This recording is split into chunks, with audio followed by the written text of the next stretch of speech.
UP press club में स्वतंत्रता सेनानी और पसमानदा समाज के नायक श्री नियमतुल्लाह अंसारी जी की जयंती का आयोजन किया गया, जिसमें पसमानदा समाज के गणमान्य व्यक्तियों ने हर्षोल्लास के साथ हिस्सा लिया।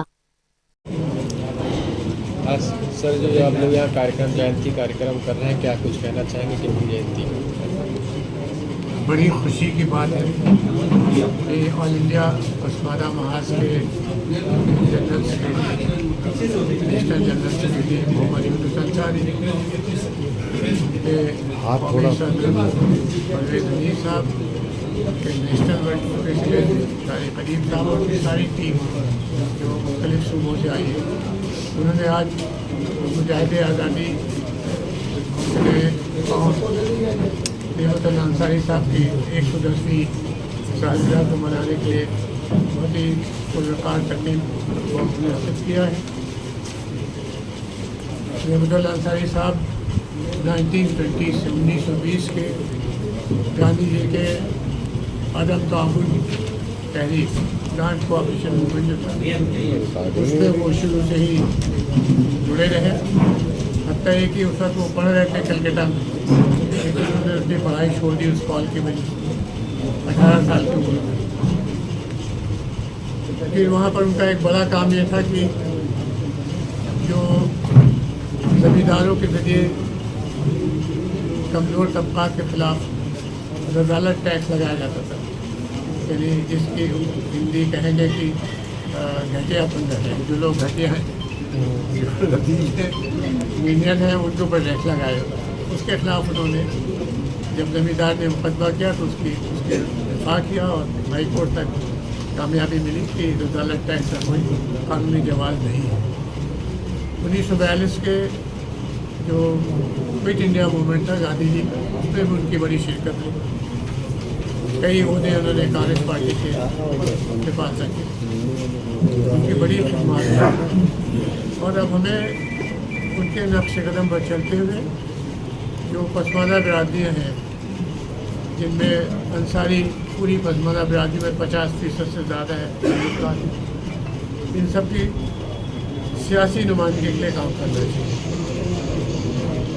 पिछले 75 साल में मुसलमान मुख्तलिफ किस्म की परेशानियों में मुब्तला किए गए आज़ादी के बावजूद, और उसके पीछे मेरी जो एनालिसिस है वो ये है कि सियासी कमज़ोरी के सबब जो भी पार्टी पावर में आती है उनको नज़रअंदाज करती है, उनके साथ जुल्म भी करती है।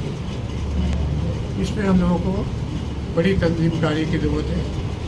एक सिंगल पॉइंट एजेंडे के तौर पर काम करना चाहिए। अमेरिका की डेमोक्रेसी में कम से कम 4 बड़ी तहरीकें ऐसी चली जिसमें सिंगल पॉइंट एजेंडे पे काम किया लोगों ने, और उसमें उनको कामयाबी मिली। सिंगल पॉइंट एजेंडे का मतलब ये है कि हम जब इलेक्शन में जाएँ तो जो शख्स चाहे जिस पार्टी को, जब वो वोट मांगे तो उससे कहा जाए कि आप हमारे जो सियासी नुमाइंदगी उस पर काम करेंगे तो हम आपको वोट देंगे। क्रॉस दी पार्टी लाइन। आपको इससे मतलब नहीं होना चाहिए कि किस पार्टी का कैंडिडेट है, आपको इससे मतलब होना चाहिए कि वो पसमानदा कम्युनिटीज़ को सियासी हिस्सेदारी दिलाने में के लिए खुल के काम कर रहा है। अगर खुल के काम करें उसको वोट मिलना चाहिए, वरना नहीं मिलना चाहिए। यही अपील हम लोगों को सारी पॉलिटिकल पार्टी से करना चाहिए, इंक्लूडिंग बीजेपी। सबसे हमें कहना चाहिए कि हमारी आबादी हमारे मुल्क में तकरीबन 85% है पसमानदा कम्युनिटी मुसलमान।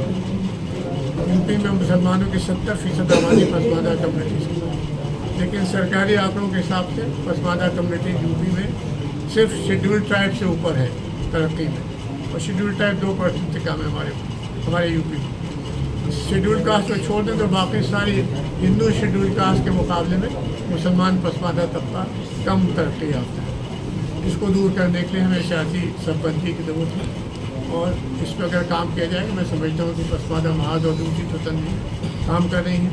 इनको एक फेडरेशन बनाना चाहिए, एक प्लेटफॉर्म पर आना चाहिए, और सारी पॉलिटिकल पार्टी से डिमांड करना चाहिए कि हमें टिकट के डिस्ट्रीब्यूशन में, पार्टी के ऑर्गेनाइजेशन में, और जहाँ जहाँ सरकारें हैं वहाँ आबादी के तनाज़ुर में नुमाइंदगी होती है। सर, बरेली में भी हाल ही में जो तनावपूर्ण स्थिति हुई है और जो उन्होंने बयान भी दिया था अरेस्ट भी हुए, उसके बारे में आपका क्या कहना है?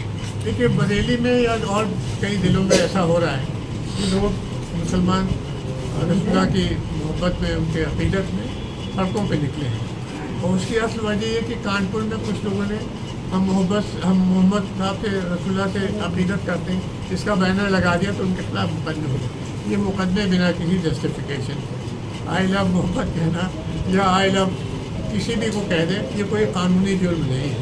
जब तक ऑफेंस नहीं किया हो, जब तक लॉ को नहीं तोड़ा हो, कोई वायलेंस नहीं हुआ, तब तक ये मुकदमा जो चला कानपुर में ये भी गलत था। अब उसके रिएक्शन में जो हो रहा है उसमें भी एहतियात करने की ज़रूरत है कि हमें जमहूरियत में इसका हक तो है कि हम अपनी बात को सब तक सामने रखें, सरकार के खिलाफ डिमॉन्स्ट्रेशन भी कर सकते हैं, लेकिन पीसफुल होना चाहिए।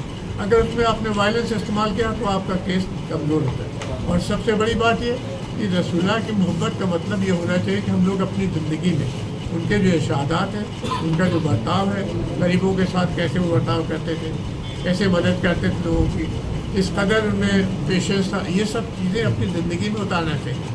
रसूलुल्लाह की ज़िंदगी का अगर हम लोग 10% भी फॉलो कर लें तो यहाँ की जो सरकारें हैं और यहाँ के जो अवाम है वो हम लोगों को डोली में बिठा के घुमाएंगे। मगर हम में कोई ऐसे पैदा लोग हो जो रसूलुल्लाह की ज़िंदगी से नतीजा निकाल के और अपनी ज़िंदगी को उनके रास्ते पर चलाने की कोशिश करें। कोई परेशानी की बात नहीं है, लेकिन जिन लोगों ने इसको जानबूझ के राजनीतिकरण किया वो ये गलत किया। और वहाँ पे जो लोग थे उनको एक तरीके से वो एक्साइट हुए या उस पर जो है आस्था की बात समझ लीजिए। जो लोग भी ये धर्म की बात आती है तो उसमें आदमी एक तरीके से अंधा हो जाता है। तो वो जो बच्चे थे, जो लोग भी थे, और ख़ास करके वहाँ के जो तौकीर रजा साहब थे, उन्होंने जब इस तरीके की कॉल की थी तो उनको वहाँ होना चाहिए था।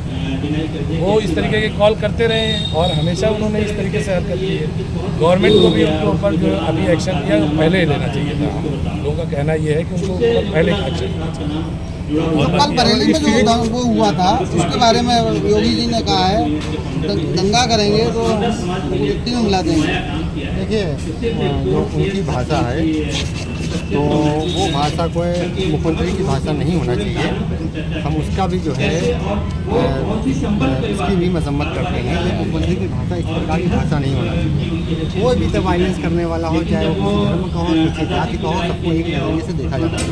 यहाँ तक कि कानपुर में आई लव मोहम्मद से जो विवाद शुरू हुआ, ऑल इंडिया पसमानदा मुस्लिम महाज का स्पष्ट इसी समय से मानना था जब तथ्य सामने आए कि आई लव मोहम्मद के बैनर की वजह से वो घटना नहीं घटी, बल्कि जो परंपरागत जगह से अलग हट के टेंट लगा, बैनर लगा, उसको पुलिस ने उस लोगों की शिकायत का हटाने का प्रयास किया। उसके विरोध में जो हिंसा हुई उसके खिलाफ मुकदमे दर्ज हुए। उसी को लेकर हमारे यहाँ जो मजहबी सियासी रहनुमा है मुस्लिम संप्रदाय में, तो वो हमेशा एक हर चीज़ में मतलब एक अपना नैरेटिव सेट करना चाहते हैं। इस तरीके से नैरेटिव सेट हुआ पूरे प्रदेश में कि आई लव मोहम्मद के बैनर की वजह से ये FIR हुई। उसको लेकर पूरे प्रदेश के मुसलमानों में या पूरे भारत के मुसलमानों में एक आक्रोश दिखाया। उसी कड़ी में जगह जगह धरना प्रदर्शन की बात कही। जहाँ तक बरेली का सवाल है, बरेली में मौलाना तौकीर रजा ने प्रशासन से प्रोटेस्ट की अनुमति मांगी थी। तो वहाँ कई प्रकार के जुलूस वगैरह चल रहे हैं हिंदुओं के भी, जिसकी वजह से प्रशासन ने अनुमति देने से मना कर दिया। उसके बावजूद भी उन्होंने आम लोगों को वहाँ पर इकट्ठा होने का ऐलान किया, जो सरासर गलत है। हमारा इस ऑल इंडिया पसमानदा मुस्लिम महाज का स्पष्ट मानना है, हम मुसलमान हैं, लेकिन हमें हमेशा प्रशासन के सहयोग में रह के अपनी बात करना चाहिए। प्रशासन के सामने समस्या पैदा करके अपनी बात नहीं करना चाहिए। तौकीर रजा साहब ने सबको बुला लिया, खुद आए नहीं, और कहीं ना कहीं जब पब्लिक को प्रशासन ने रोकने का प्रयास किया, जो ग्राउंड निर्धारित किया गया था, जो मौलाना साहब ने किया था, जब प्रशासन ने रोकने का प्रयास किया, अब भीड़ में हर तरह के लोग होते हैं, किसी ने कुछ गलत भी किया तो पुलिस को उस पर लाठीचार्ज करना पड़ी। इस पूरी घटना की हम मजम्मत करते हैं। हमारा ये मानना है कि अगर हम कोई प्रोटेस्ट करेंगे प्रशासन से अनुमति के बाद में करेंगे, और अनुमति के बगैर हम कानून में हाथ लेने का काम नहीं करते हैं, न उसके हिमायती हैं।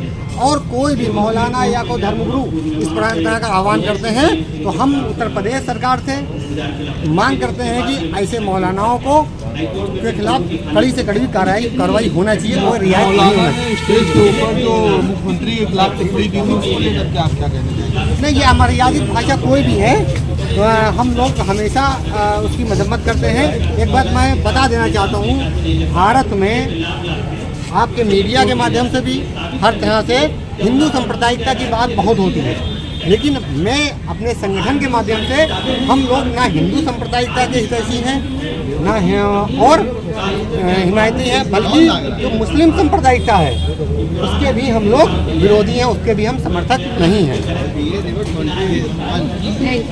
जो है तो आप जयंती में आए हैं, तो जयंती के बारे में कुछ बताएंगे? आज हम लोग यहाँ नेमतुल्लाह अंसारी जी को याद करने के लिए यहाँ लोग इकट्ठा हुए हैं। नेमतुल्लाह अंसारी जी ने एक टैक्स हुआ करता था, रजील टैक्स। रजील कहते हैं जलील टैक्स, नीच टैक्स। ये जो भारत के मूल निवासी थे, देशज पसमानदा थे, उन लोगों से विदेशी आक्रमणकारी मुसलमान जो जमींदार जागीरदार नवाब राजा हुआ करते थे, ये टैक्स वसूला करते थे। एक जजिया टैक्स हुआ करता था, एक रजील टैक्स हुआ करता था। इसी की मुखालफत नेमतुल्लाह अंसारी जी ने की थी और उसका मुकदमा 1939 तक उन्होंने गोरखपुर से लेके, लोअर कोर्ट से लेके और हाई कोर्ट तक लड़ा था। वो मुकदमा हम लोगों ने, नेमतुल्लाह अंसारी जी ने जीता। मुकदमे का नाम था रजील बनाम शरीफ। रजील कहते हैं नीच, कमीज, छोटे को कहते हैं जलील को, और शरीफ का मतलब होता है शुरफा, बड़े आदमी होना, अच्छे होना, नेक होना। तो इसमें ये मुकदमा था कि क्या ये जो पसमानदा मुसलमान है, देशज मुसलमान है, भारत के मूल निवासी मुसलमान है, क्या ये रजील मुसलमान है, जलील मुसलमान है या नहीं है। उन्होंने साबित करने की कोशिश की थी अदालत में कि हम लोग रजील नहीं हैं, बल्कि हम लोग भारत के मूल निवासी हैं, और ये लोग जो हम पे टैक्स लगाते हैं, टैक्स हमसे लेते थे या लेते हैं, ये लोग जो है विदेशी आक्रमणकारी हैं। उन्हीं के खिलाफ हम लोग यहाँ आवाज़ उठाने के लिए हम लोग यहाँ इकट्ठा हुए हैं, और जो हमारे बुजुर्गों ने कुर्बानियाँ दी हैं उनको हम लोग याद कर रहे हैं। हमारे बीच में मॉब के चेयरमैन भाई अरशद इमाम साहब भी यहाँ मौजूद हैं, वो भी हमारे मेहमान वकार हैं। मैं दिल की गहराइयों से मैं यहाँ पहुँचने पर कि वो हमारे दावत खां पे यहाँ पर तशरीफ लाए, मैं दिल की गहराइयों से हजरात, चूँकि आप सभी जिम्मेदार हैं, हमारे भाई सरफराज साहब यहाँ मौजूद हैं, सलमानी समाज से भाई यासार मौजूद हैं, और मुख्तलिफ समाज से हमारे तमाम अहदेदारान जो पसमानदा समाज के राष्ट्रीय पार्टी में और देश में जो अहदेदार हैं वो सब यहाँ पहुँचे हुए हैं। मैं सभी का इस्तेमाल करता हूँ।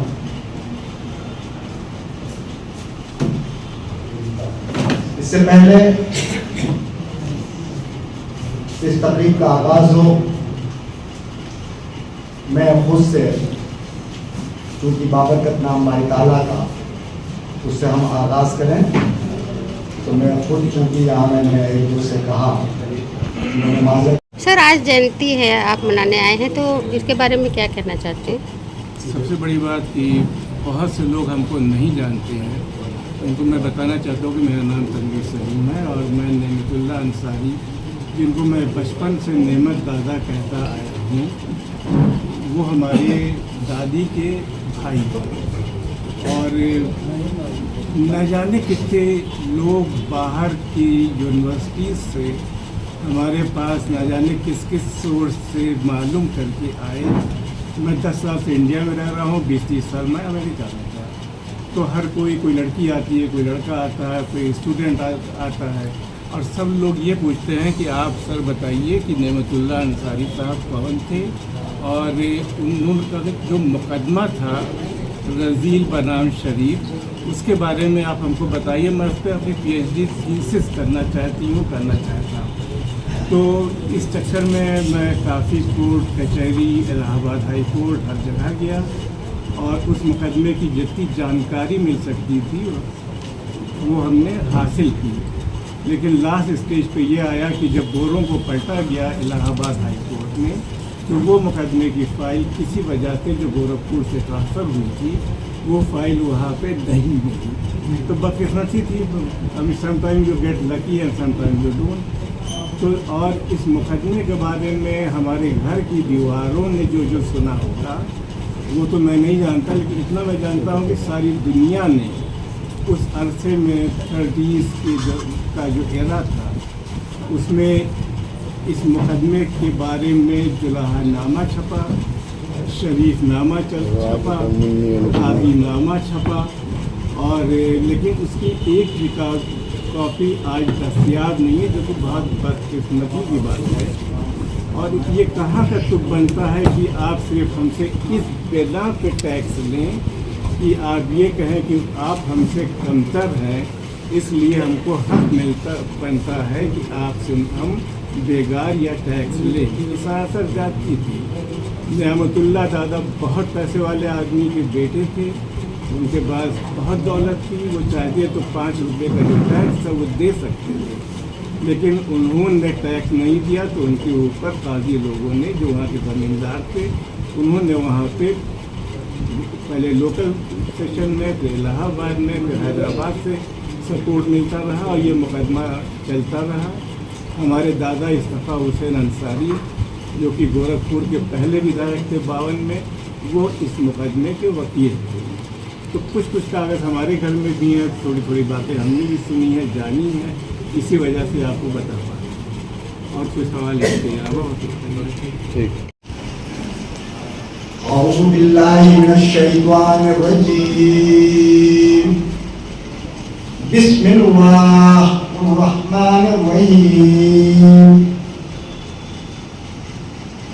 सब्बिह इस्म रब्बिकल आ'लल्लज़ी खलक़ फसव्वा वल्लज़ी क़द्दरा फहदा वल्लज़ी अखरजल मरआ फजअलहु गुसाअन अहवा सनुक़रिउका फला तंसा इल्ला मा शाअ अल्लाह इन्नहु यअलमुल जहरा व मा यख़फ़ा व नुयस्सिरुका लिल युस्रा फज़क्किर इन नफ़अतिज़ ज़िक्रा सयज़क्करु मन यख़शा व यतजन्नबुहल अश्क़ाल्लज़ी यस्लन नारल कुबरा सुम्मा ला यमूतु फ़ीहा व ला यहया क़द अफ़लहा मन तज़क्का व ज़करा इस्म रब्बिही फ़सल्ला बल तुसिरूनल हयातद दुनिया वल आखिरतु खैरुन व अब्क़ा इन्न हाज़ा लफ़ी सुहुफ़िल ऊला